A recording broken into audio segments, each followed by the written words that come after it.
Assalamualaikum, apa kabar sahabat semua? Semoga kalian dalam keadaan sehat ya. Kali ini Adekis akan membahas alur cerita film The Road of Becky yang menceritakan seorang gadis remaja yatim piatu bernama Becky. Awalnya Becky hidup dengan tentram, sampai suatu hari gadis muda itu terlibat sebuah masalah besar yang hampir mengancam nyawanya. Nah, seperti apa kisahnya? Langsung saja kita bahas alur ceritanya. Film ini diawali dengan memperlihatkan seorang anak remaja bernama Becky. You must be Becky. Becky seorang anak yang sebatang kara, di mana Becky saat ini tinggal di sebuah panti. Namun akhirnya Becky diadopsi oleh pasangan suami istri. Terlihat Becky seperti senang bisa mendapatkan orang tua baru. Pasangan pasutri ini pun berencana ingin langsung mendaftarkan Becky ke salah satu sekolah. Malam sebelum tidur, di kamar barunya, ibu Becky mengucapkan selamat tidur dan dia sangat senang saat Becky memanggilnya ibu. Namun siapa sangka, setelah ibunya pergi, Becky melarikan diri bersama anjing sayangannya, Diego. Dari pelarian itu, perjalanan Becky penuh drama, di mana dia akhirnya ketahuan dan kembali diadopsi. Namun, lagi-lagi dia melarikan diri. Lalu sempat Becky bekerja menjadi pelayan restoran. Namun dia membuat kesalahan dan akhirnya dipecat. Becky hidup di jalanan dan akhirnya dia bertemu dengan wanita tua bernama Elena yang akhirnya memberikan dia tempat tinggal dan menjadi teman akrab. Pikiran dan ingatan masa lalu Becky selalu menghantuinya. Maka dari itu, Becky selalu berlatih kemampuan agar bisa menjaga dirinya dan terus menjadi kuat.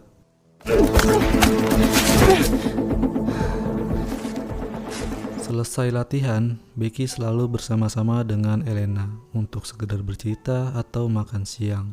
Becky bercerita bahwa setiap malam dia tidak tidur. Dia terus mengenang masa-masa saat orang tuanya masih hidup. Begitu pula Elena yang masa lalunya cukup drama, di mana dia saat umur 14 tahun lari dari orang tua dan hidup sendirian.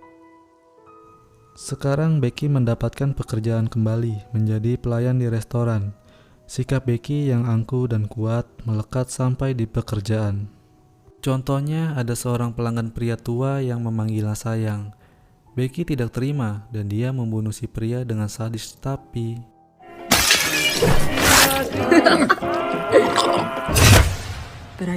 Ternyata itu hanya imajinasi liar Becky saja. Dengan sabar, Becky melayani pria tua itu. Selesai bekerja, tidak banyak aktivitas Becky selain berlatih. Dia lebih sering menghabiskan waktu bersama Elena di rumah. Suatu hari, di saat Becky sedang bekerja, dan waktu itu di restoran sedang tidak ramai, datanglah 3 orang berandalan yang bernama Anthony, DJ, dan Sean. 3 pria ini datang ke restoran dengan perilaku yang tidak sopan, di mana mereka berkata kasar kepada Becky. Becky hanya diam saja dan melayani mereka. Saat 3 pria ini duduk di bangku pelanggan, Becky mendengarkan obrolan mereka yang selalu menyebut nama Daryl. Lalu tidak lama kemudian salah satu dari mereka meminta Becky membawakan kopi. Becky pun membawakan mereka kopi. Namun karena kesal, Becky sengaja menjatuhkan kopi kepada pria bernama Anthony. Hal itu membuat Anthony marah, tapi Becky terlihat tersenyum dan puas. Selesai bekerja, 3 pria itu memperhatikan Becky yang sedang jalan pulang. Kemudian saat di malam harinya, ketika Becky ingin tidur, terdengar sesuatu dan Becky merasakan ada sesuatu di rumahnya. Becky pun turun ke bawah. Benar saja, 3 pria berandalan itu datang untuk membalas dendam. Becky sempat meminta bantuan kepada Diego. Namun, DJ memukul Diego hingga tumbang. Becky benar-benar terpojok. Mereka mengancam Becky dengan pistol. Apparently she broke Anthony's nose. Yeah, we went with plan B instead. Beruntung Elena datang sambil membawa senjata. Awalnya mereka bertiga terdiam. Namun secara tiba-tiba, Anthony mengeluarkan pistol lalu menembak Elena hingga tewas. Becky mencoba melawan, tetapi pada akhirnya dia malah dibuat pingsan. Pada pagi harinya, Becky tersadar bersama mayat Elena. Dia pun panik karena Diego telah dibawa oleh mereka. Sementara di sisi lain, berandalan Anthony, DJ, dan Sean sampai di sebuah rumah. Sebelum masuk, mereka bersepakat untuk tidak berbicara apapun dengan apa yang sudah mereka lakukan. Mereka bertiga pun masuk dan bertemu dengan dua pria yang bernama Daryl dan satu partnernya bernama Brian. Mereka semua tergabung dalam organisasi rahasia yang memiliki misi. Anthony, DJ, dan Sean diundang untuk bergabung. Di tempat lain, terlihat Becky sangat sedih berdiri di atas kuburan Elena. Sudah kehilangan orang tuanya, sekarang Becky kehilangan teman baiknya. Becky bersumpah untuk membunuh semuanya dan mengambil anjingnya kembali. Jebakan dan keperluan berkelahi sudah dipersiapkan semuanya. Sekarang Becky memakai kostum baru untuk memulai aksinya. Kemudian, Becky pun menyelidiki nama Daryl yang sempat mereka bicarakan.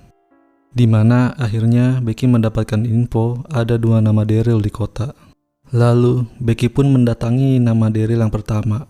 Ternyata dia adalah seorang wanita tua. Berpikir bukan orang yang dicari, Becky pun melanjutkan mendatangi alamat Daryl yang kedua, atau orang yang benar Becky cari. Tanpa ketahuan, Becky secara diam-diam memperhatikan orang-orang itu dari luar. Lalu, melalui jalan pintu lain, Becky masuk ke dalam sebuah ruangan, di mana dia kaget melihat berkas-berkas misi atau rencana untuk melakukan gencatan senjata. Bisa dipastikan mereka semua adalah perkumpulan para kriminal. Untuk menyimpan barang bukti, Becky pun memfoto semua informasi. Lagi enak-enaknya memfoto, tiba-tiba Daryl dan Sean masuk ke dalam ruangan. Becky bersembunyi dan tidak sengaja dia mendengar percakapan mereka berdua. Sean adalah orang yang diundang untuk bergabung ke dalam organisasi. Namun, Sean sendiri belum tahu bahwa komplotan ini adalah kriminal yang berbahaya. Kemudian, setelah mereka pergi, Becky keluar dan menemukan dokumen penting tentang organisasi mereka. Becky melihat banyak sekali nama-nama orang lain yang ikut terhubung. Tanpa banyak berpikir, Becky pun mencuri data itu dan melarikan diri keluar. Lalu, gadis cerdik ini sampai di sebuah gudang, di mana banyak sekali tersimpan peralatan perang dan senjata api milik para penjahat ini. Beberapa waktu kemudian, Daryl yang sedang sibuk berdiskusi dibuat penasaran dengan suara dari luar rumah. Ternyata di luar Daryl tidak menemukan siapapun, namun dia hanya menemukan sebuah ponsel. Ponsel itu berdering yang menunjukkan nama Becky. Melihat itu, Anthony, Sean, dan DJ kaget kenapa bisa anak ini menemukan mereka. Sebisa mungkin, mereka merahasiakan kejadian sebelumnya kepada Daryl. Mereka masih santai menganggap Becky bukanlah sebuah ancaman. Meskipun demikian, Daryl tidak mau ambil risiko. Ia meminta Anthony mencari Becky dan menyelesaikan masalah. Anthony pergi dan menemukan Becky di dekat hutan. Di situ, Becky terus memancing Anthony agar jauh memasuki hutan dan menjebaknya. Sialnya, dengan ceroboh, Anthony terkena jebakan lubang. Becky berbicara santai di mana dia akan membunuh Anthony dengan cara terbaiknya. Beberapa saat kemudian, Daryl dan yang lainnya ketika lagi asik bersantai, tiba-tiba mendengar suara ketukan pintu dari luar.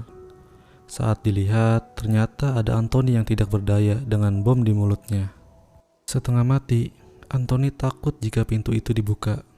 Daryl yang tidak tahu apa-apa membuka pintu itu dan bom itu seketika meledak dan menghancurkan kepala Anthony. Dari situ, Daryl mendesak Sean dan DJ. Akhirnya, mereka menceritakan bahwa telah membunuh teman Becky. Melihat kekacauan ini, Sean berubah pikiran untuk mundur dari organisasi. Daryl pun tidak terima dan membunuh Sean. We'll get through this together.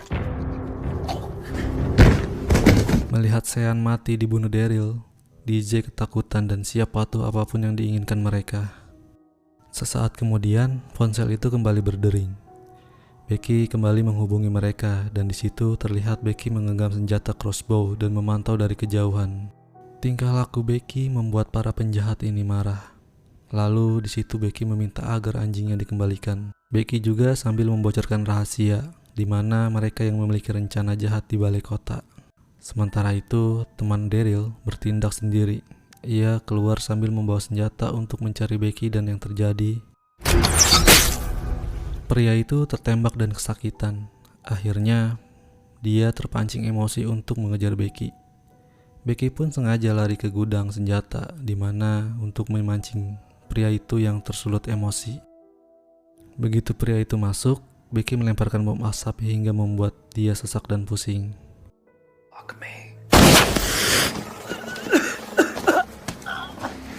Di situ, Becky muncul dengan mengendarai traktor. Namun sayang, itu hanya hayalan saja karena Becky tidak menemukan kuncinya. Akhirnya, Becky keluar dengan nafsu membunuhnya. Sempat pria itu meminta belas kasihan karena dia tidak mau mati. Akan tetapi, Becky tidak mengenal rasa ampun. Di waktu yang bersamaan, setelah Becky membunuh pria itu, tanpa ia sadari, lehernya terkena tembakan bius. Begitu tersadar, Becky berada di tempat Daryl dengan kondisi terikat. Daryl berbicara banyak kepada Becky, sampai di mana seorang wanita tua datang yang tidak lain tidak bukan, dia adalah Daryl sebelumnya. Tanpa diduga-duga, wanita tua itu ternyata bagian dari penjahat ini, yaitu ibunya Daryl. Sebut saja nenek itu adalah Sarah. Sarah mulai mendesak Becky agar memberitahu piranti mereka yang disembunyikan. Namun, ancaman atau apapun itu tidak membuat Becky takut dan membuka mulut. Mereka tidak habis akal. Mereka mengeluarkan anjing Becky sebagai ancaman. Dengan hal itu, akhirnya membuat Becky menyerah dan bersedia membuka mulut. You got quite the boy you were. Tapi, bukannya memberitahu, Becky mengatakan kepada mereka di mana jika ia berhasil membunuh mereka berdua, mereka harus berjanji untuk masuk neraka. You'll go straight to hell. Di waktu yang bersamaan, Becky pun berhasil membebaskan diri dan melawan Daryl dengan semprotan ke wajahnya. Daryl yang kesakitan sibuk membersihkan wajahnya. Sementara itu, Sarah menodongkan senjata yang membuat Becky terdiam. Di saat Sarah lengah, Becky melempar pisau dan berhasil mengenai dahi Sarah yang membuat dia tewas. Kemudian, Daryl pun mengejar Becky yang lari ke dalam hutan. Daryl tidak tahu bahwa Becky menyiapkan sebuah jebakan. Hasil, Daryl terkena jebakan beruang dan tewas.